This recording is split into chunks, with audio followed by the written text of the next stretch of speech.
Hello mga kalablog ko! Kumusta kayong lahat? Ayan mga kalablog, si iPhone 17 Pro Max 256 GB factory unlock. Dito lang yan sa store ko dito sa Green Hills Shopping Center, second floor.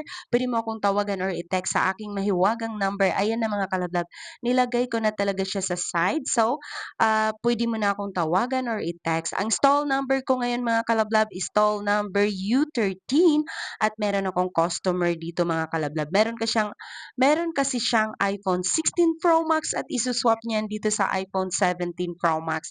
Factory unlock 256 GB, naka 100% battery health. Ito yung iPhone 16 Pro Max niya, silver. 256 GB din yan mga kalablab. Ito namang iPhone 17 Pro Max mga kalablab, 100% battery health. 59 cycle count lang. So, 59 cycle count mga kalablab is slightly used lang talaga siya. Meron niyang kasamang box, meron siyang kasamang charger, at then meron pa yung mga freebies sa akin. So, yung meron na siyang kasamang tempered glass, case, earpods, power bank, magnetic charger, at saka fast charger. Yan mga kalablab, nag-accept din ako dito ng trade-in at saka home credit, bill is, kung meron kang bill is, pwedeng-pwede yan. I-shopping mo na yan dito sa akin, dito sa store ko. Dito sa Green Hill Shopping Center, second floor, stall number U13 ako ngayon mga kalablag. So, pwede mo akong puntahan at araw-araw akong open.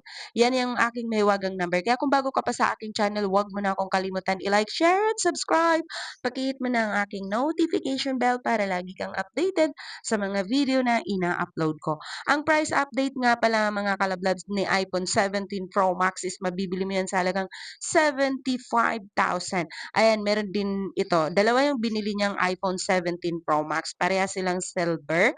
And then meron tong mga box mga kalablab. Meron pa siyang warranty sa Power Mac. Meron din siyang iPhone 14 Pro Max at isuswap niyan dito sa iPhone 17 Pro Max. So, puro to mga slightly used, 100% battery health. Meron pa siyang warranty sa Power Mac. Ang price nito mga kalablab is 75,000. Ano siya, 2 cycle count lang to mga kalablab. Parang hindi kasi nagustuhan ng una kong customer. Kumbaga, nag-upgrade siya ng Galaxy S26 Ultra. Kasi Android user kasi siya. So, pagkabili niya nito, isinwap din niya agad. Ayan, ang ganda ni iPhone 17 Pro Max mga kalablab. 75,000 yung second hand. Ang brand new naman nito is 82,000 ang 256 GB. Ganun na lang siya kamura mga kalablab. Kaya ano pang hinihintay mo? Pumunta ka na dito. Medyo nabubulol ako mga kalablab. Ganito na talaga ako. Ayan, ang babait nilang kausap. Ayan mga kalablab. Maraming salamat sa inyong lahat. Huwag mo nang ipagkait ang isang subscribe mo. Ipaubaya mo na